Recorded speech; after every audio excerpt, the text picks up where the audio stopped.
Halo guys, pada video kali ini saya akan kembali menunjukkan ini adalah Suzuki S-Cross tahun 2017 dan mobil ini masih import dari India ya, buatan India. Nah, cuman sayangnya di Suzuki S-Cross pada pintu samping sudah kena bahan propaganda yaitu berbahan dasar aspal yang tidak berstandar. Nah, tidak semua bahan dari aspal boleh disebut dan dijadikan peredam mobil.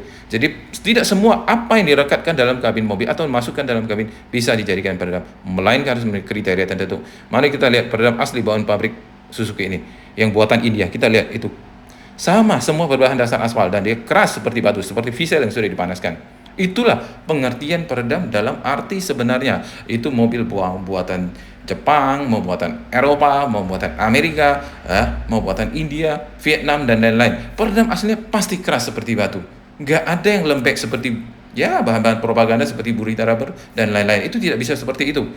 Jadi pengertian peredam mobil itu kita harus mengerti secara detail, ya. Jadi tidak semua bahan yang direkatkan dimasukkan dalam kabin lantas bisa dijadikan peredam mobil. Itu konsep yang keliru.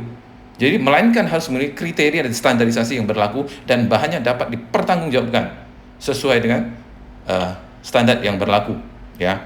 Itu baru benar. Jangan asal sebut peredam. Ini yang banyak sekali salah konsep.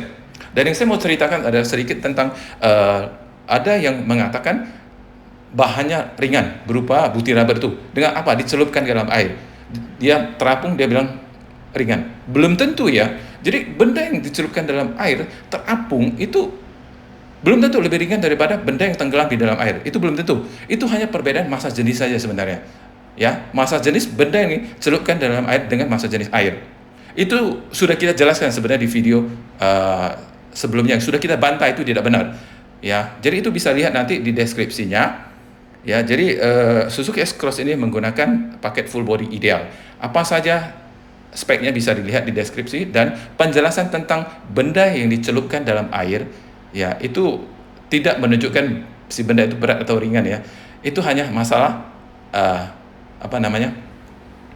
massa jenis saja. Perbedaan massa jenis antara air dengan si benda yang dicelupkan.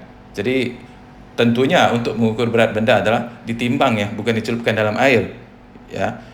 Jadi masa kita ke pasar beli cabai 3 kilo celupin dalam air, beli tomat 10 kilo celupin dalam air, mana yang lebih berat? Benchmarknya apa? Patokannya satuan internasional tetap adalah kilogram atau bisa dipecah dalam unit yang lebih kecil misalnya gram dan lain-lain. Jadi bukan dengan dicelupin ke dalam air, ini ngawur namanya.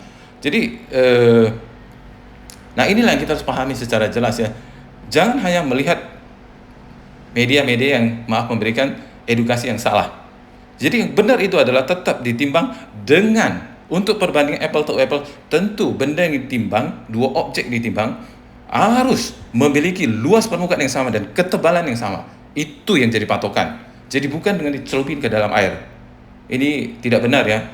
Itu sudah kita bantah di video sebelumnya. Itu tidak benar, lebih ringan kalau dia terapung. Ya, demikian yang mau kita sampaikan. Semoga bermanfaat. Terima kasih.